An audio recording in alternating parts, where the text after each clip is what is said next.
Shalom jemaat yang dikasihi oleh Tuhan. Hari ini kita mengucap syukur karena Tuhan telah menganugerahkan kehidupan bagi kita.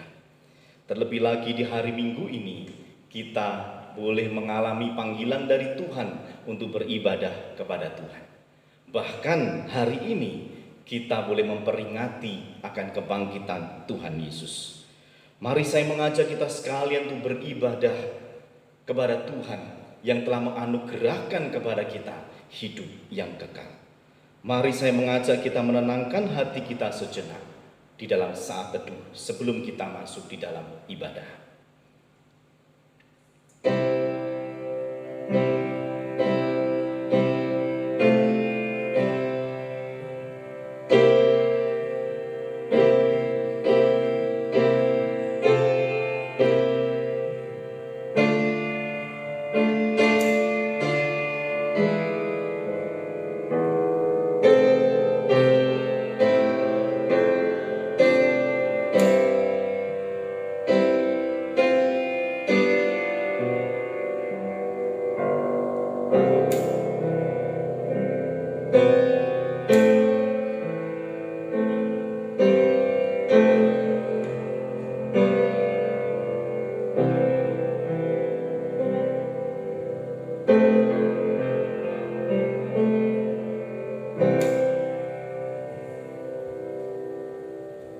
Pujilah Tuhan hai segala bangsa, megahkanlah Dia hai segala suku bangsa, sebab kasih-Nya hebat atas kita dan kesetiaan Tuhan untuk selama-lamanya. Marilah kita mengarahkan hati dan pikiran kita kepada Tuhan dan meyakini bahwa pertolongan ibadah Paskah datangnya dari Allah yang menciptakan langit dan bumi serta segala isinya. Kiranya kasih karunia dan damai sejahtera dari Allah Tritunggal menyertai saudara sekalian. Kristus Yesus bangkitlah, maka kemenangan itu tiba dan keselamatan itu nyata. Mari bersorak bagi Tuhan sebab Yesus Kristus telah bangkit.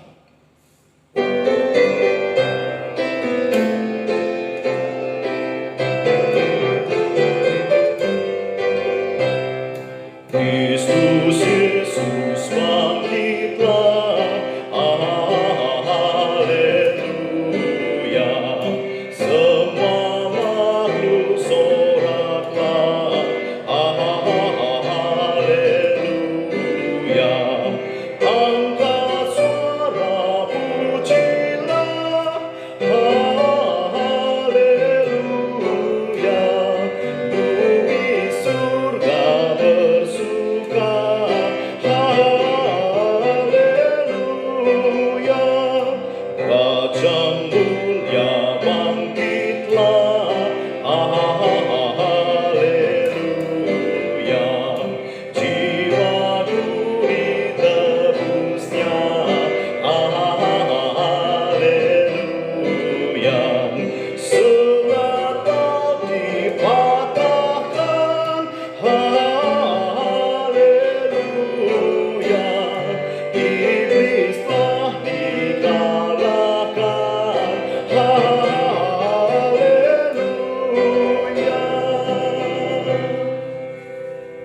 Jemaat yang dikasihi oleh Tuhan, sekalipun kita tahu bahwa Kristus Yesus telah bangkit dan telah mengalahkan maut, namun di dalam diri kita seringkali masih ada dosa.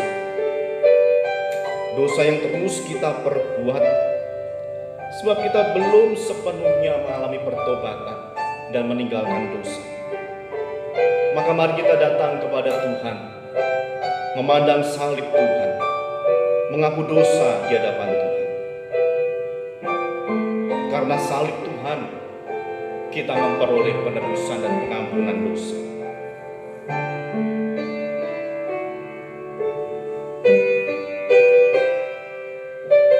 Karena salib, hanya Kau Tuhan di hidupku. Kau berikan hidup yang baru, darah-Mu menyucikan, pulihkan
Engkau yang berkuasa, sanggup untuk melakukan mujizat-Mu.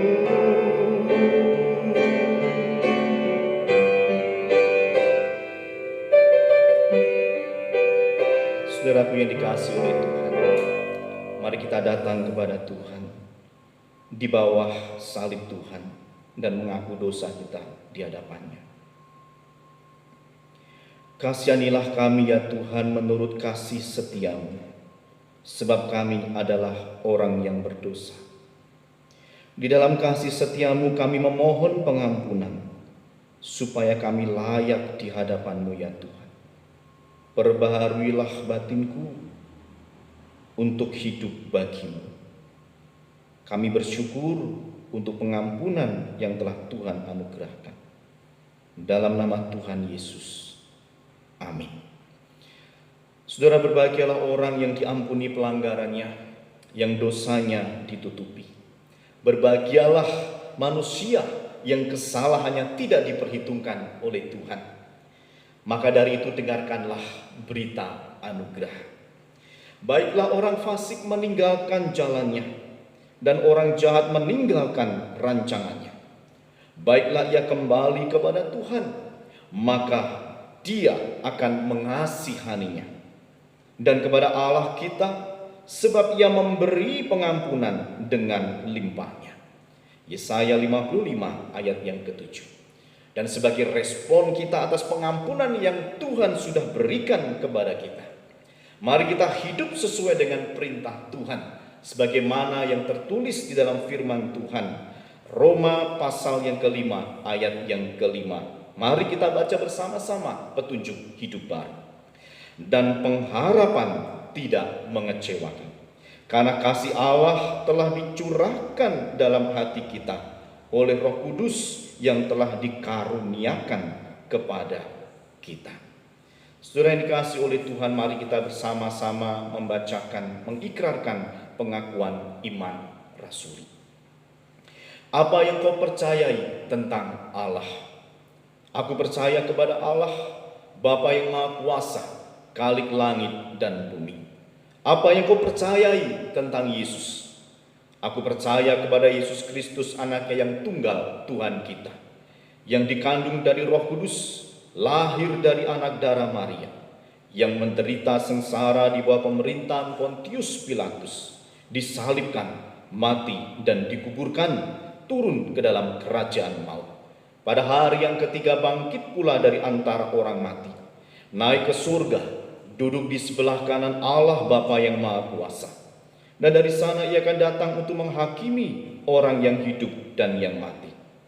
Apa yang kau percayai tentang Roh Kudus? Aku percaya kepada Roh Kudus, gereja yang kudus dan am, persekutuan orang kudus, pengampunan dosa, kebangkitan tubuh, dan hidup yang kekal. Amin. Saudara yang dikasihi oleh Tuhan, kita percaya bahwa setiap langkah hidup kita ada di dalam rancangan Tuhan, dan Tuhan mengaturnya dengan luar biasa. Maka ketika kita tahu bahwa rancangan-rancangan Tuhan itu ada rancangan yang terbaik, bahkan rancangan yang penuh dengan damai sejahtera, maka seharusnya hati kita menjadi tenang, hati kita menjadi teguh di dalam Tuhan. Mari kita mengimani bahwa setiap langkah hidup kita diatur oleh Tuhan.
peringatan kebangkitan putramu ya Bapa, kami ingin semakin memaknai dengan kebangkitan hidup kami yang kami mau persembahkan sepenuhnya kepada Tuhan.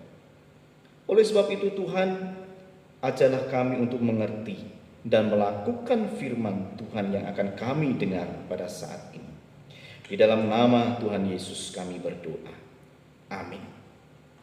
Saudara-saudaraku yang dikasihi oleh Tuhan, pada pagi hari ini di dalam perayaan atau peringatan kebangkitan Tuhan Yesus, kita akan belajar firman Tuhan dengan satu tema. Kebangkitan Yesus membawa harapan baru. Kita akan melandasinya dengan firman Tuhan di dalam Injil Lukas 24 ayat 1 hingga ayat yang ke-7. Lukas 24 ayat 1 hingga ayat yang ke-7. Tetapi pagi-pagi benar pada hari pertama minggu itu, mereka pergi ke kubur membawa rempah-rempah yang telah disediakan mereka. Mereka mendapati batu sudah terguling dari kubur itu, dan setelah masuk mereka tidak menemukan mayat Tuhan Yesus. Sementara mereka berdiri termangu-mangu karena hal itu, tiba-tiba ada 2 orang berdiri dekat mereka memakai pakaian yang berkilau-kilauan. Mereka sangat ketakutan dan menundukkan kepala. Tetapi kedua orang itu berkata kepada mereka, "Mengapa kamu mencari Dia yang hidup di antara orang mati? Ia tidak di sini, Ia telah bangkit. Ingatlah apa yang dikatakannya kepada kamu ketika Ia masih di Galilea, yaitu bahwa Anak Manusia harus diserahkan ke tangan orang-orang berdosa dan disalibkan, dan akan bangkit pada hari yang ketiga." Satu bagian lagi di dalam surat 1 Petrus pasal yang pertama ayat yang ketiga sampai ayat yang kelima. 1 Petrus 1 ayat 3 sampai ayat yang kelima.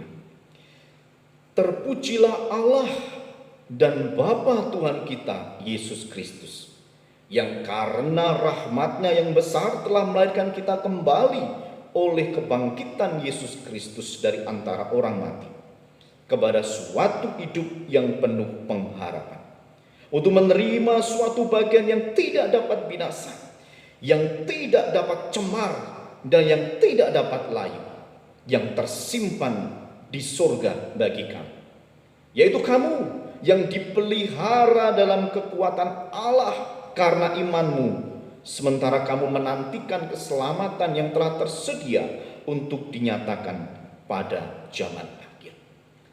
Jemaat yang terkasih, hari ini kita memperingati kebangkitan Tuhan Yesus atau yang kita sebut dengan Paskah. Peringatan kali ini tidak seperti peringatan biasanya tahun-tahun yang lalu. Paskah kali ini seluruh dunia termasuk Indonesia berada dalam satu keprihatinan akibat pandemik virus corona. Kita tidak bisa merayakan dengan berbagai macam acara-acara di dalam gedung gereja.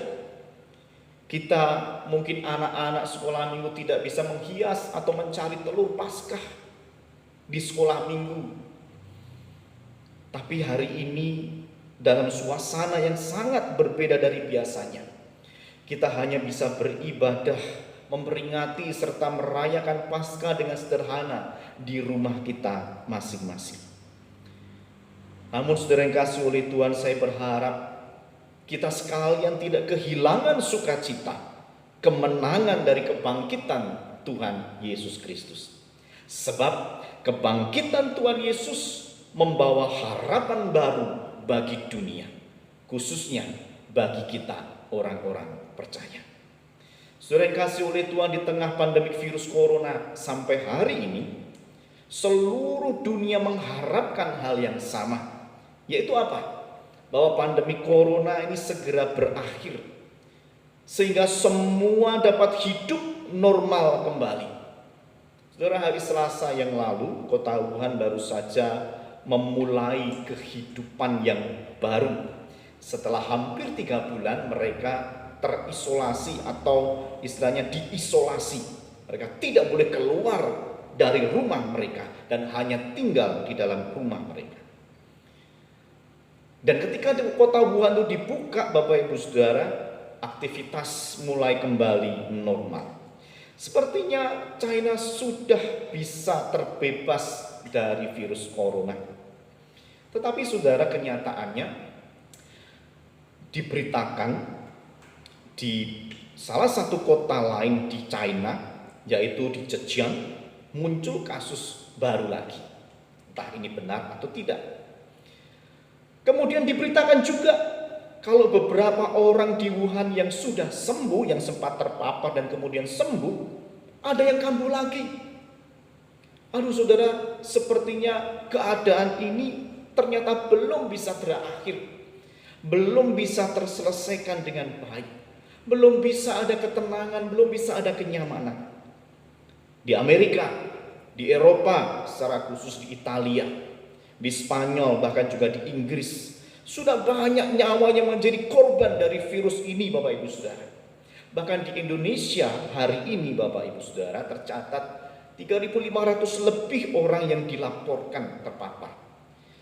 Namun mungkin masih banyak orang-orang di luar sana yang memang mereka terinfeksi tapi tidak terlihat adanya gejala, dan mereka bebas berkeliaran, dan ini mungkin bisa menjadi sarana penularan bagi orang-orang yang lain. Dan kita tidak tahu apa yang akan terjadi nantinya.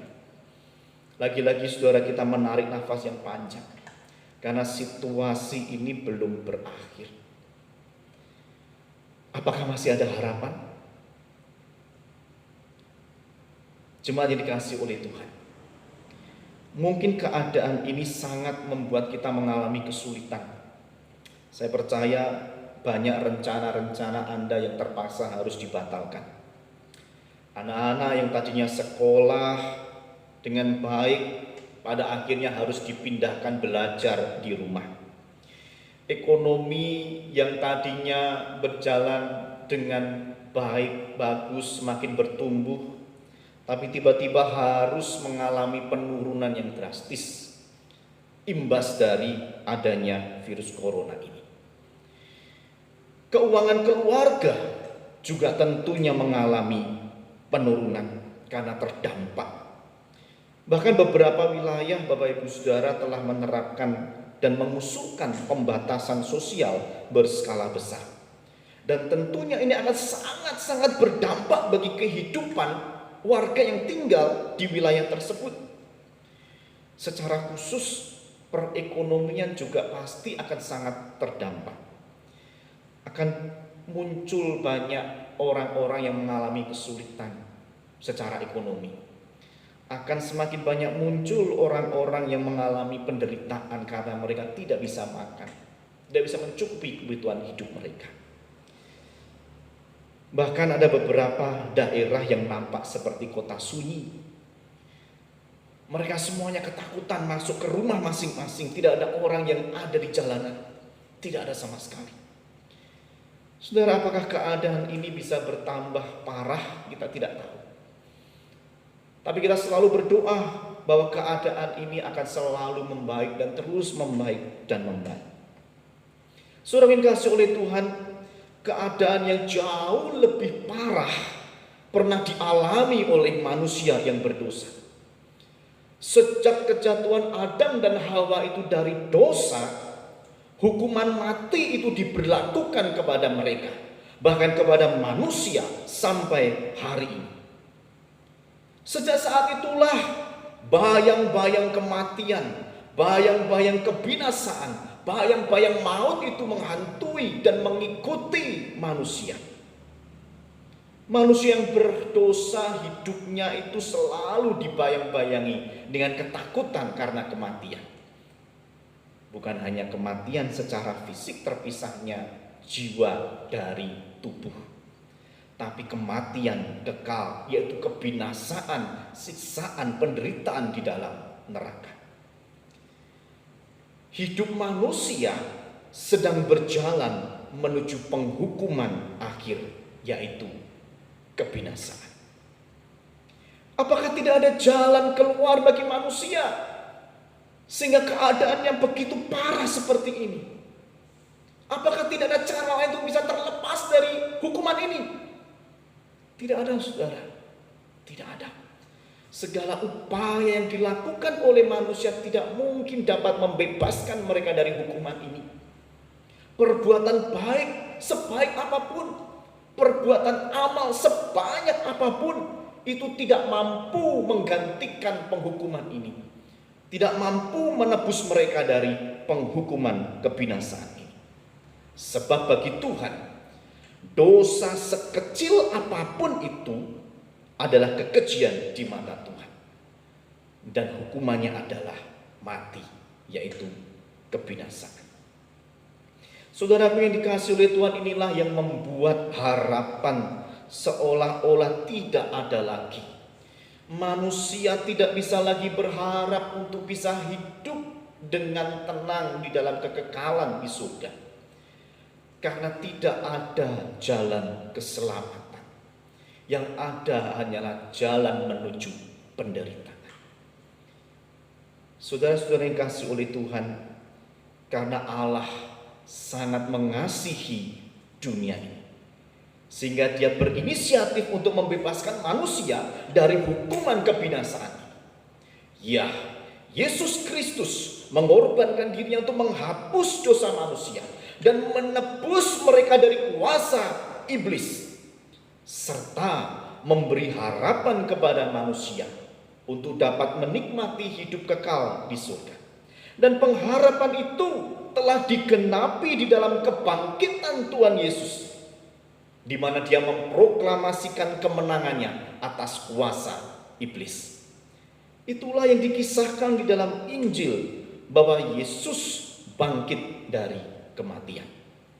Saudara, dalam catatan Injil Lukas dikisahkan, setelah lewat hari Sabat, dalam penanggalan Yahudi itu adalah Sabtu, beberapa orang perempuan pergi ke kubur Yesus untuk merempah-rempahi mayat Yesus. Karena sewaktu dimakamkan tidak sempat untuk meminyaki dan merempah-rempahi jenazah dari Yesus. Dan setelah wafat langsung diturunkan, dan hari sudah sore, sebentar lagi sudah jamnya Sabat atau waktu Sabat. Sehingga kalau mereka nanti mengulur-ulur waktu dengan meminyaki jenazah Yesus, merempah-rempahi jenazah Yesus, maka mereka bisa melewati hari Sabat itu dan bisa kena pasal hukum hari Sabat. Maka ya dikuburkan atau disemayamkan seadanya. Yang penting Yesus sudah dikain kafan dan dimasukkan di dalam kuburan. Maka dari itu Bapak Ibu Saudara, setelah melewati masa Sabat, para perempuan ini pagi-pagi benar bergegas menuju ke kubur Yesus untuk melanjutkan perminyakan, untuk melanjutkan merempah-rempahi jenazah dari Tuhan Yesus. Namun saudara, ketika mereka melihat kubur Yesus, ternyata batu yang besar yang menutup kubur Yesus itu sudah terguling. Entah siapa yang menggulingkannya, mereka tidak tahu. Dan kemudian mereka juga bertambah terkejut ketika mendapati di dalam kubur itu tidak ada Yesus berbaring di tempat pembaringan. Dan mereka dikejutkan lagi dengan suara yang mengatakan, "Mengapa kamu mencari Dia yang hidup di antara orang mati?" Saudara, perkataan ini disampaikan oleh dua orang yang berpakaian berkilau-kilauan. Tentu mereka adalah malaikat yang diutus oleh Tuhan, yang mengatakan, "Mengapa kamu mencari Dia yang hidup di antara orang mati?" Sudah perkataan ini menyatakan bahwa Yesus hidup dari antara orang mati. Hal ini menunjukkan bahwa Yesus yang tadinya itu mati bersama-sama dengan orang mati, berada dalam kumpulan orang mati, telah bangkit, telah hidup dari antara orang mati.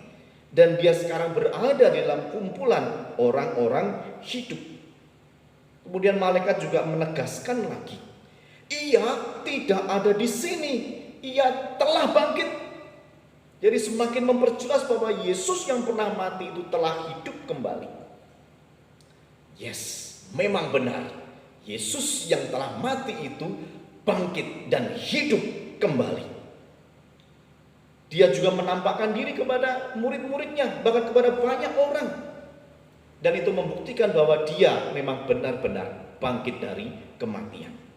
Saudaraku, peristiwa kebangkitan Tuhan Yesus ini memberi jaminan kepastian akan keselamatan bagi orang-orang yang berdosa.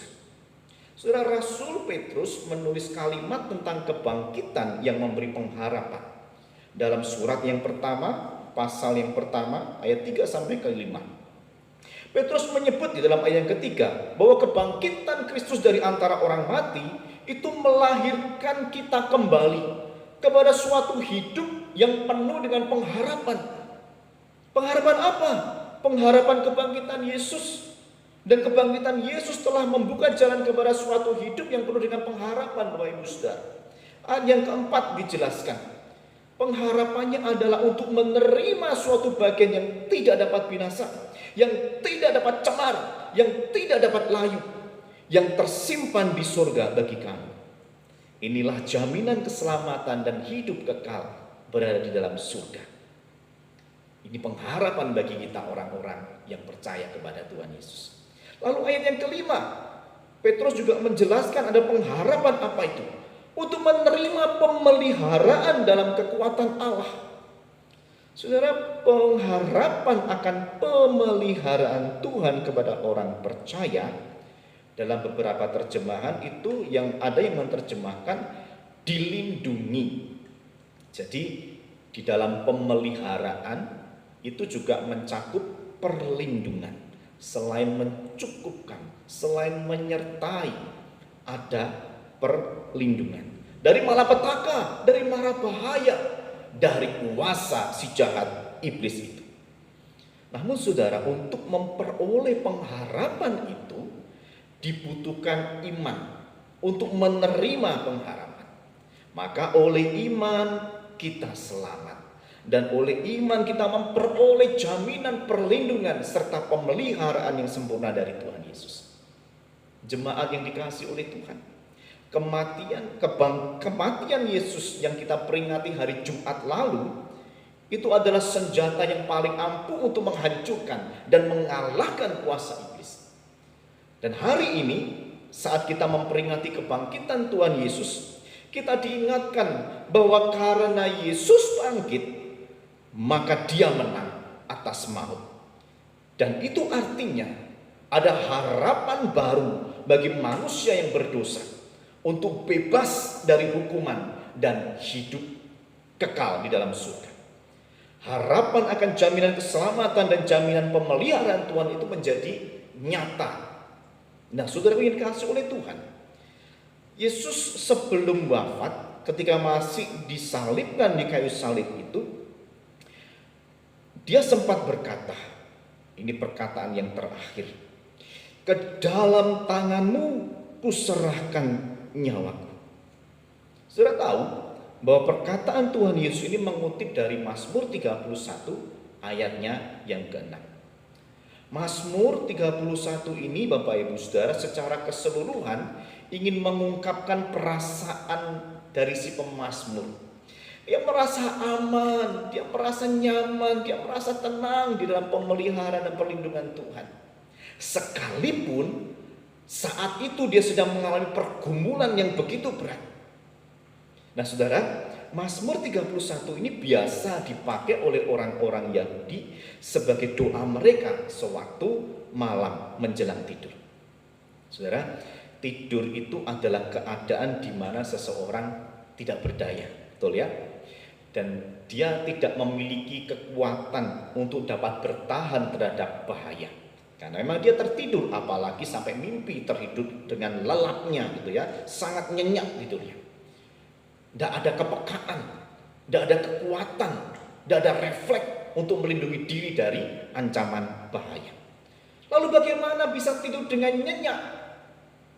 Maka dikatakan satu-satunya cara untuk dapat tidur nyenyak adalah dengan menyerahkan hidup kepada Tuhan. Maka di dalam Mazmur dikatakan, ke dalam tanganmu kuserahkan nyawaku. Dan ini dijadikan satu doa oleh orang-orang Yahudi ketika mereka akan tidur. Saudara yang kasih oleh Tuhan, kalau kita berdoa sebelum tidur, saya yakin pasti di antara kita itu mengucapkan, jagalah dan lindungilah kami, agar kami dapat tidur dengan nyaman, tidur dengan nyenyak.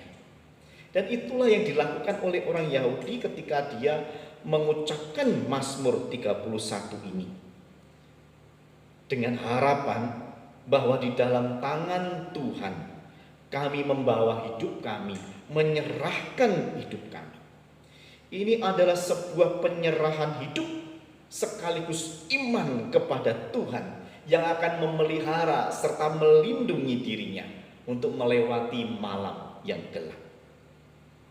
Dan di waktu pagi, Bapak Ibu Saudara, orang-orang Yahudi ini biasa mengucapkan doa pagi. Aku bersyukur bahwa aku hidup. Ini sebagai ucapan syukur karena mereka dapat melewati malam itu dengan baik. Dan pagi harinya masih diberi hidup, masih diberi kekuatan, masih diberi kesehatan. Seolah-olah dalam doa ini berkata, hei, aku hidup dan aku bisa menikmati hidup lagi dalam keadaan yang baik, dalam keadaan yang sehat, luar biasa, tanpa kekurangan apapun. Dan saudara, di saat terakhir hidup Tuhan Yesus, Yesus mengucapkan doa yang biasa diucapkan oleh orang Yahudi di waktu malam gelap. Di tengah kegelapan yang pekat selama 3 jam itu di puncak Golgota, Yesus berkata, ke dalam tanganmu kuserahkan nyawa. Saudara, dia menyerahkan nyawanya kepada Bapa. Tuhan Yesus seolah-olah ingin menegaskan bahwa dalam kegelapan ini dia tetap aman di dalam pemeliharaan serta perlindungan Bapa. Dan memanglah demikian Bapak Ibu Saudara, selama 3 hari dalam kegelapan itu, berada di dalam alam kematian itu, dan pada hari yang ketiga mentari pagi merekah dan memberi pengharapan yang baru, seperti doanya orang Yahudi ketika bangun pagi hari. Yes, aku hidup, aku dalam keadaan yang baik.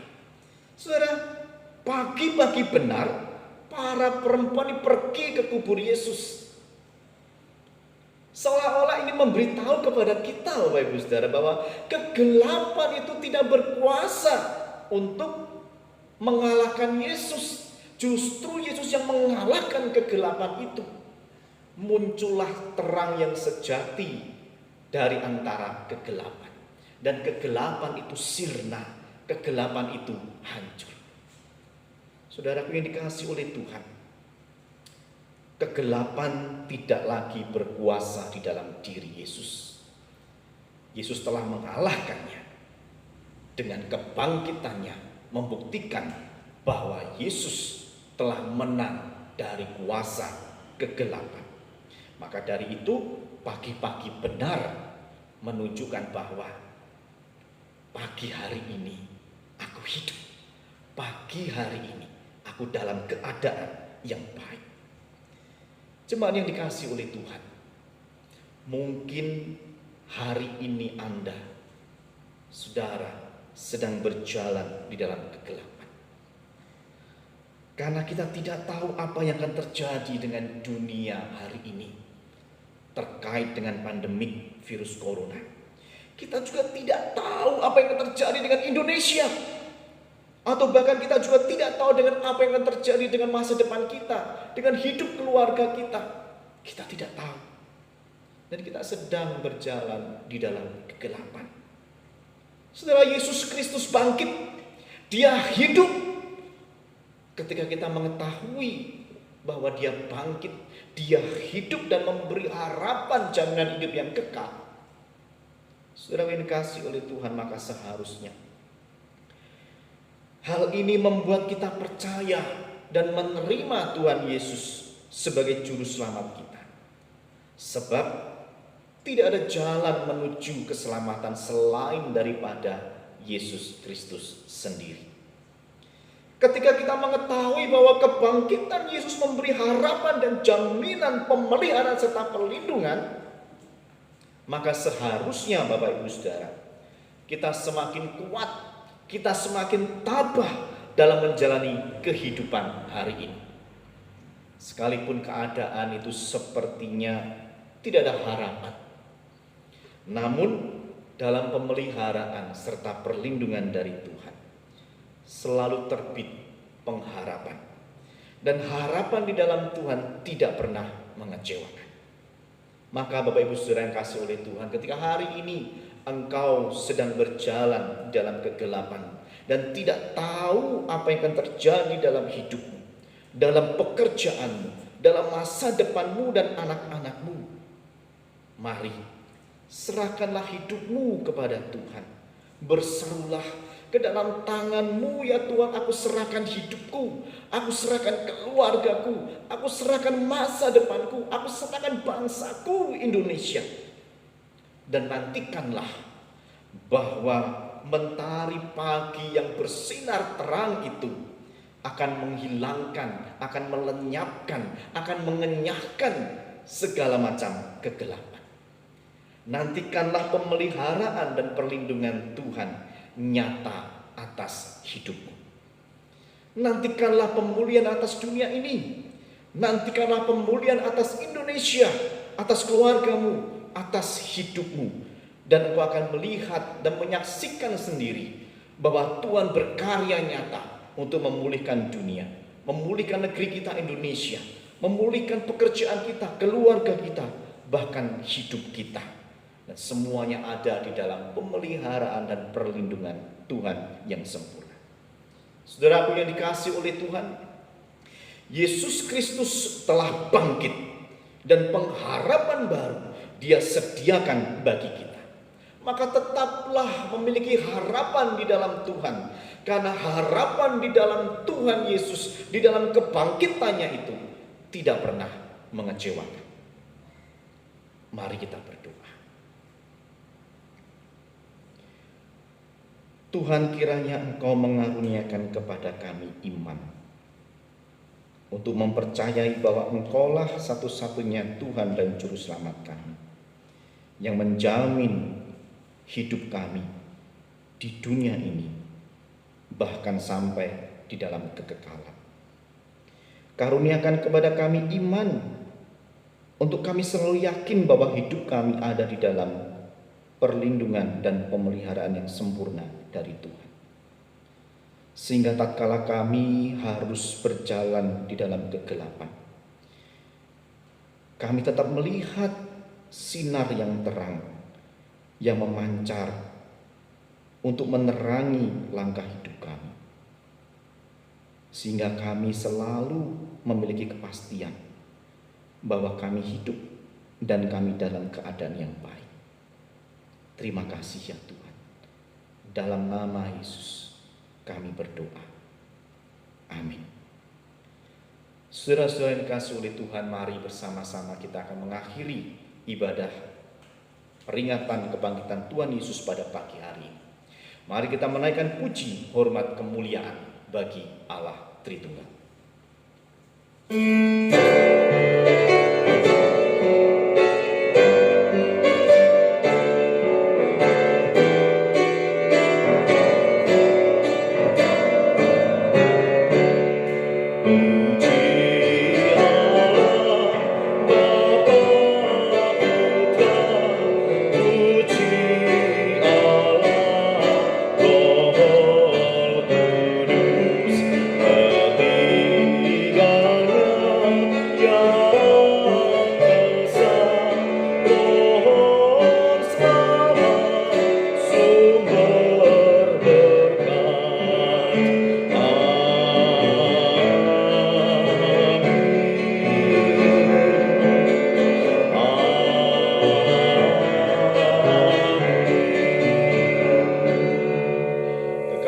Kekasih Allah, marilah kita menundukkan kepala kita, mengarahkan hati dan pikiran kita kepada Tuhan, dan menerima berkat dari Tuhan. Tuhan memberkati engkau dan melindungi engkau. Tuhan menyinari engkau dengan wajah-Nya dan memberi engkau kasih karunia. Tuhan menghadapkan wajah-Nya kepadamu dan memberi engkau damai sejahtera. Amin. Jemaat silahkan mengambil saat teduh. Ibadah selesai. Tuhan Yesus memberkati. Saya tetap menghimbau kepada jemaat untuk tetap taat kepada himbauan pemerintah. Apabila Bapak Ibu Saudara berada di luar, kenakanlah masker demi kesehatan Anda, demi kesehatan keluarga Anda, demi kesehatan orang-orang di sekeliling Anda. Dan saya juga menghimbau untuk Bapak Ibu Saudara jemaat tetap mendukung pekerjaan Tuhan di GKT 2 dengan membawa persembahan yang dapat disampaikan melalui rekening yang sudah ada di dalam warta jemaat, atau apabila Bapak Ibu mengalami kesulitan untuk transfer, Bapak Ibu Saudara dapat mengumpulkannya secara pribadi, dan nanti ketika situasi sudah membaik dapat membawa persembahan itu kepada gereja. Kiranya Tuhan memberkati kita sekalian, Tuhan menolong kita sekalian mengalami sungguh-sungguh kebangkitan Tuhan Yesus yang memberi pengharapan yang baru. Tuhan Yesus memberkati saudara.